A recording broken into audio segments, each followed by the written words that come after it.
Nice to see all these beautiful faces. Happy New Florida, Year. Washington, and Columbus, Canada, New Zealand, New Jersey. That's my home state. Ohio, Malibu, UK. Hi, everyone.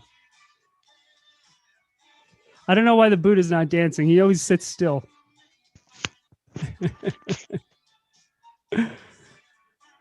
Come on in, everybody. Loosen up before we meditate. Yeah. Good way to, maybe we need to dance out 2020. All right. Here we go. Let me make sure all this is set up correctly. How you doing, everyone? Let me unmute everybody so you can all say hi in just a moment here. Here we go. Let's all say hello. Hello.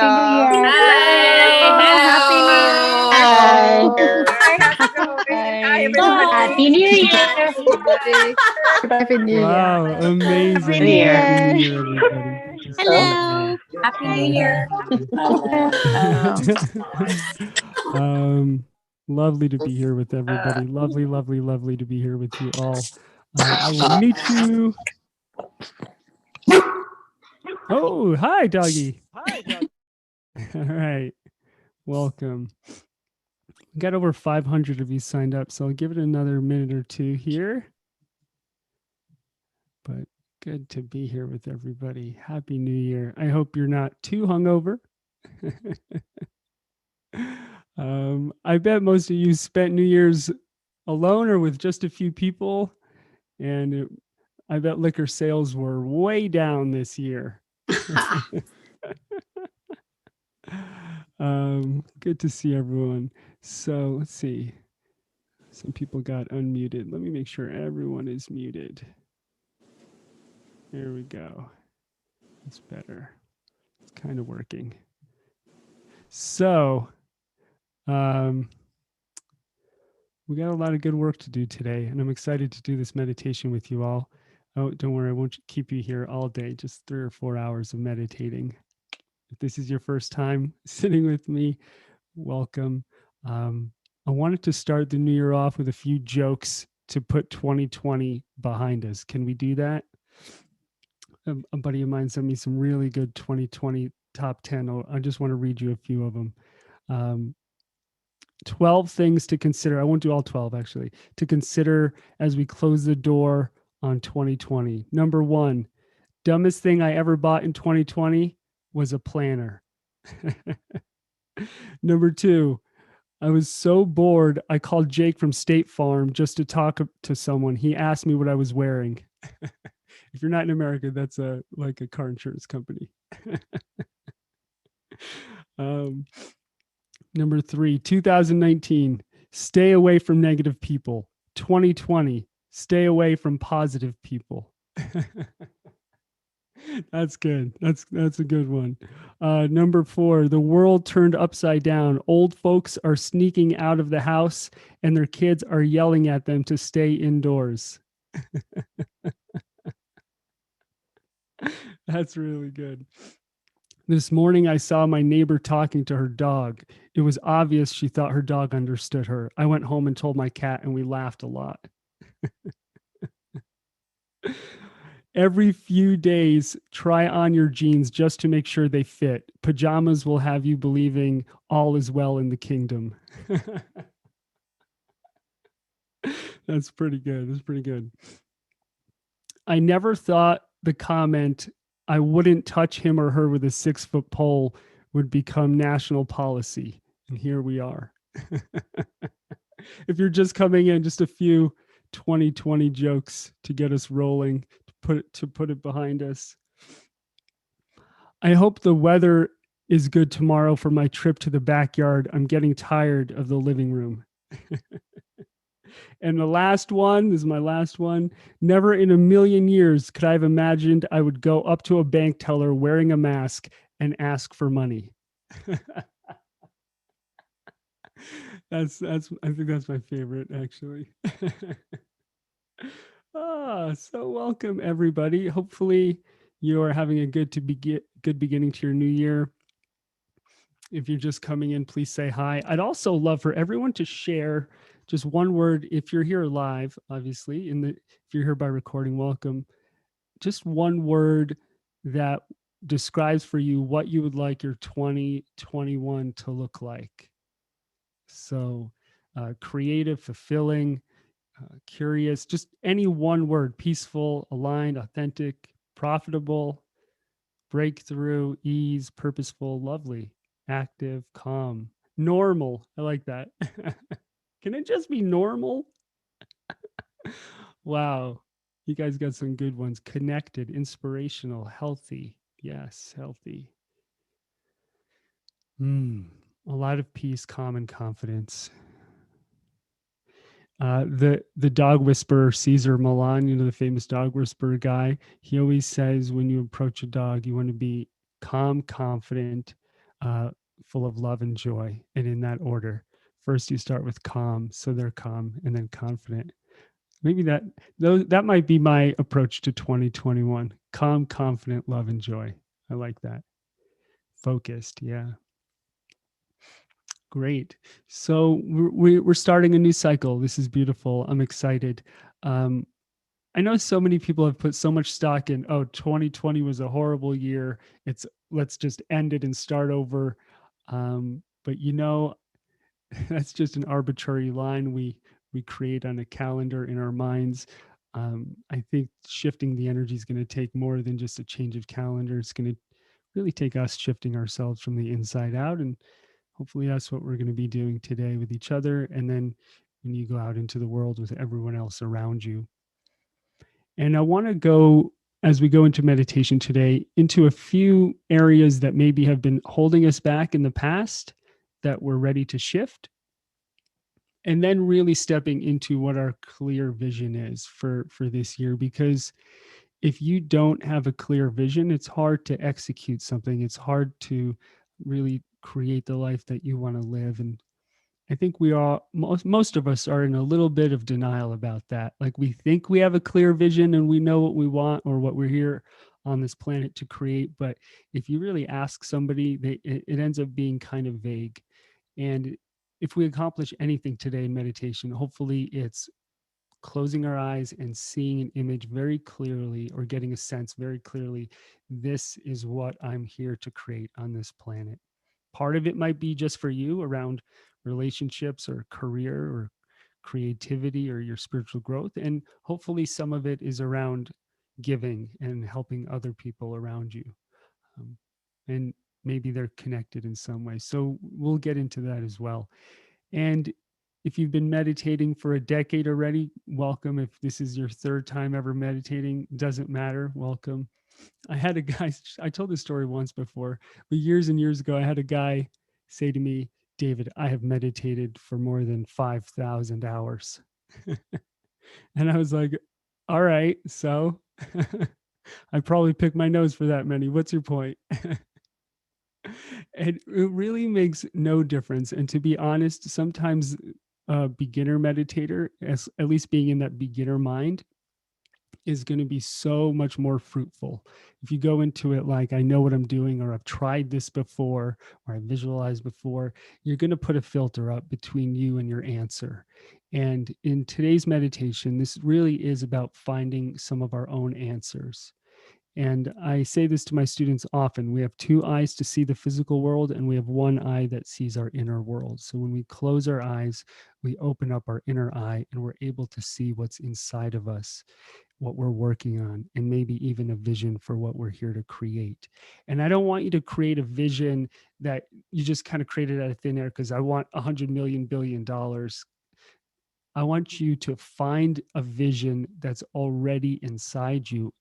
It's a seed that needs watering and to be fertilized, and is ready to grow and manifest out into the physical world in some way. But it has to be true to your heart. So if you're just going to make something up because that's what you think you want, or you think other people want you to have that, it's probably not going to come true because it's not really grounded in reality for you. one of the ways we get to a vision that's grounded in reality is by being really, really honest with ourselves. And that often takes us going through some door or walking down some path that might feel a little negative. Like if somebody says to me, David, 2020 was the loneliest year I've ever experienced. Well, that's the negative side of it. The silver lining might be you're on this planet to know what it means to feel whole inside yourself, or to get out there and be connected to other human beings and feel love. So what is it that you're trying to change about that negative energy that you've been experiencing, and what is it here to teach you? And if you can be really, really honest about that and feel into it and sense it, see it, that's when you're probably going to come to a vision that's very, very clear for you. If you don't do that side of the equation, let me just be really clear about this. You can ruin a lot of things in the world. So, for example, if somebody didn't get any love as a child and they never look at that or work through it, and they just unconsciously decide, I want to be a dictator of a country. And by law, everyone has to love me. The law is that you have to love me and put my picture in your store and in your house. And if you say something bad about me, then you don't have a head. That's how I get ahead, by taking off the heads of others. If you don't look at that side of the equation and honestly work through it, you won't know what your true motivations are for a vision, and you could do a lot of damage to yourself and others. So, and I've seen a lot of meditators do this too. They just, David, I do all these positive abundance meditations. It's just raining money in my mind. And I'm like, okay, you don't have any money in physical reality yet. What do you think's holding you back? Nothing. All right. Gotcha. See you next year at this meditation. I'm not alone because there's anything I need to work on. It's because men or women are stupid. They don't see my value. They're all dumb and unconscious, and I'm conscious, and there's not enough conscious people. That's why I don't have a partner. Or you could say the same about career or whatever else. If we're not honest when we look inside of ourselves and work through whatever energy we're on this planet to work through, that vision is never going to be real, and it's never going to come to fruition. So we need both sides of this equation. And that's why, like, earlier this week, or Monday night, I taught Healing 2020. So we could do a lot of that, putting down of that psychic weight of the past year and some healing, so we can go into today and really start to see what it is we're here to create. And if you haven't done that one, you could do it. It's online somewhere. Put the link in somewhere. Yeah. All right. I'm going to take a breath. Whew. Hopefully, if I could care less if you came in today going, David, I know what I want to create, or I don't. If you don't, it might even be a little bit better, because then you could be even a little bit more honest with just where you're at. So true meditation for me is when we close our eyes, we go inwards, we allow whatever wants to arise. So you're not manipulating or controlling the experience. That being said, I might ask you a question and prompt a certain energy to come up inside you. So if I was to say, what is it do you think held you back in 2020, for example? I don't want you to go into the analytical part of your head and make up a story for me. And whenever I'm working one-on-one with somebody and I ask them a question and they weave me a tapestry of a story with like 10 different characters and an hour of context, I know that they're not really in touch with their feelings. They're just in their heads. And the same goes for when you're meditating. Doesn't matter if you're with a coach or therapist or friend or meditating. If you're weaving this big story, then you're not in touch with the energy. So it should come out as like a feeling, a knowing, or a vision. And it almost at first is usually kind of vague. It's like unwrapping a present. So at first in meditation, I might ask you, what do you experience? And you're like, I don't know, just nothing. And I'm like, all right, focus. What is the nothing made out of? And then you look at it a little closer and you're like, there's a little bit of frustration. Okay. What's the frustration sitting on top of? What is it wrapped around? Anger. All right, where's that come from? And then all of a sudden you start getting more and more clarity and you realize I didn't get enough love and that's what I want to create. But you had to get through those layers and walk through those doors. It's almost like it's like an initiation. Life initiates us through these experiences and through these energies.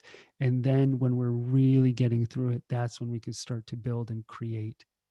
And on a very practical level, if you find all of these spots, dark spots inside yourself that are unconscious or full of pain or attracting negativity, and you start to work them out, all of a sudden your whole energy starts to change, right?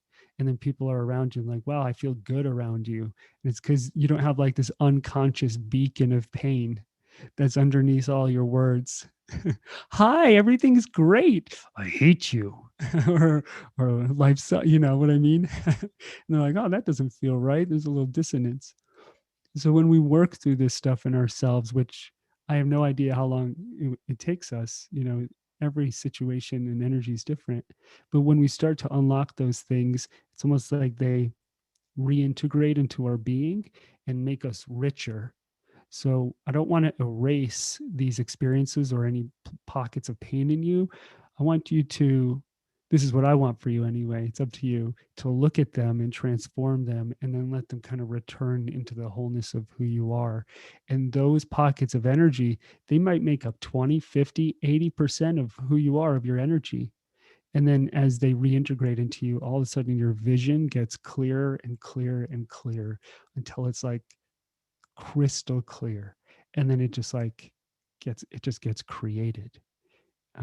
And if things are getting created in your life that way, if they're showing up without much effort, it's most likely because you've been doing that kind of work. And if nothing is showing up and you're like, David, I'm doing the work and it's not showing up, then I think there's some more work to be done. And perhaps one of the last layers could be a mountain of expectation. I want life to be this way and it's turning out that way. Oh, anyone experience that? That is the core of the Four Noble Truths of the Buddhist teaching of the First Noble Truth. You know, there is this unsatisfactory energy that we as human beings experience, that this moment isn't good enough yet. And if we can initiate ourselves by walking through that door and understanding what that really means to us and where it comes from, then we can be free and create in a very real, meaningful way. So let's do that. So when we meditate right now, and we're not going to go super long. I always try to keep them to about 20 minutes. I want you to be really comfortable. Have your back straight. How's my mic? Is this thing working correctly? Do I sound all right? A little thumbs up. Good. Just making sure. You never know. Could be underwater.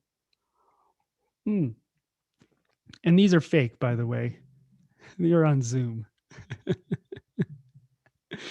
I'll leave them. I kind of like it. It's a celebration today. Last thing that I want to say is there's this amazing video. I'll send it in an email with this replay.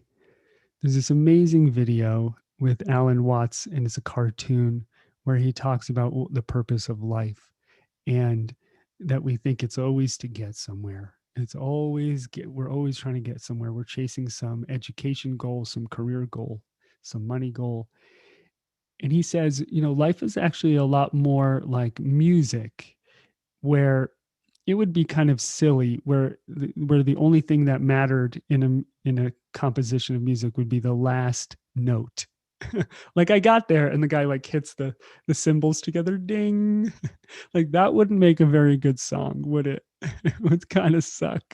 Hey, look, I wrote something, ding. I thought only the end mattered, you know, the goal. And I know we've all heard that saying that it's about the journey. But I think what that actually means is when we start coming to terms with the imperfection of our experience and the beauty inside of that, even when it has hurt. So the relationships that haven't worked out, the people that have passed away, all the times our expectations, you know, we were let down, realizing the sacredness in that and the gifts and all of that. I think when we learn how to embrace that energy, that's when we start living in the moment. And then And then we're actually in the journey, less concerned about the goal. And so it's a little bit paradoxical where we're here working on our vision and goal, and I'm asking you to be in the moment. But the only true way you can create a future for yourself that's in alignment with who you are is to do it from being present in this moment. If you put way too much stock in the future and you kind of project out there, you're never going to be satisfied. So it's a shift in consciousness more than anything.